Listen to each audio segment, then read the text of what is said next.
Miguel may well also be in the frame here for Kern Farmer. Can't see him at the moment, but he is declared. 3.7 kilometres from home, Sean.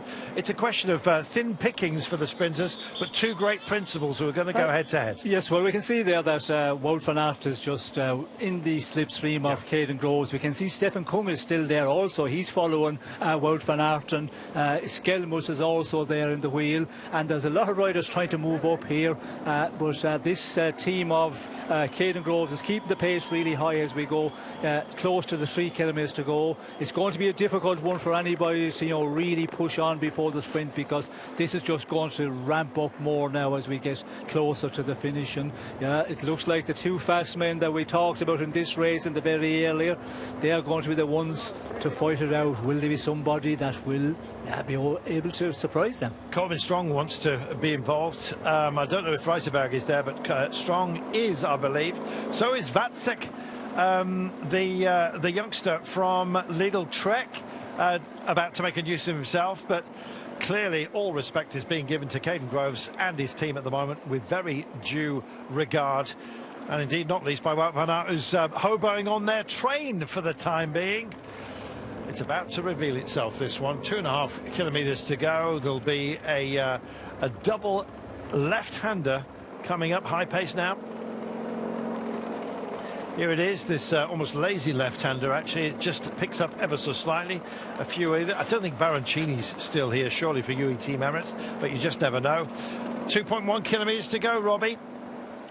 Yeah, and Alpecin Koenig, they have got the lead-out train on the rails at the moment, but Caden Groves finds himself in the position where he's been beaten by Wout van Aert and Pavel Bittner in this Vuelta, so looking like it being an ideal position. But on those two occasions, he's outweighted himself. He's not wanted to go early, and Wout van Aert had managed to jump him twice.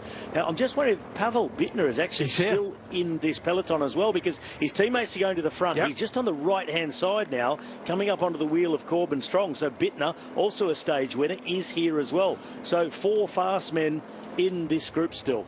Absolutely fantastic. What a scenario. 1,500 metres to go.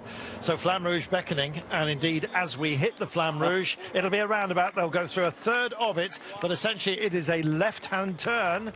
Here we go. Here is your roundabouts. They indeed go round the longer side of it. It's all cordoned off the other way, and DSM Firmenich, post-NL, well, they find themselves in the birdseat just for the time being.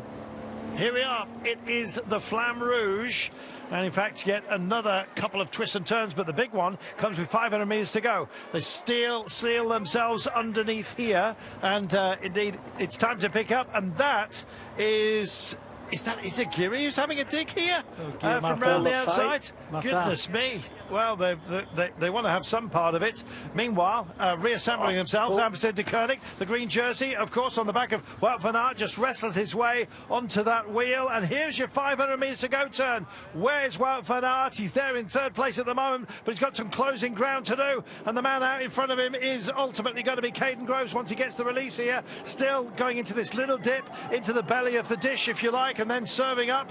Well, best served cold. They're going to pick it up. Is Vatsek going to have a dig here from distance? Likewise, is Bittner going to bite off more than he can chew? Let's wait and see. Can't do it just for the time being, but they're starting to roll it up right now. What about Van Aert? What about the Days? What about Groves now? The pair of them, it's going to be head-to-head between them. Oh, Van Aert versus Groves to the line. Going to be on the throne. Groves is going to get there by the looks of things. Van Aert is going to pay the price for the last couple of days. Yes, he does. And it's Groves, indeed, that takes the day. Especially so. That was absolutely amazing. Wow, sometimes fortune favours the brave, and Caden Groves just kept the powders dry, lit it up late, and has delivered. Well, Caden Groves laid low with his team all day long. They know his capabilities in the climbs. His stocky figure belies what a good climber he is. He just stuck at it, let Visma Lease bike do everything all day, took control at the end.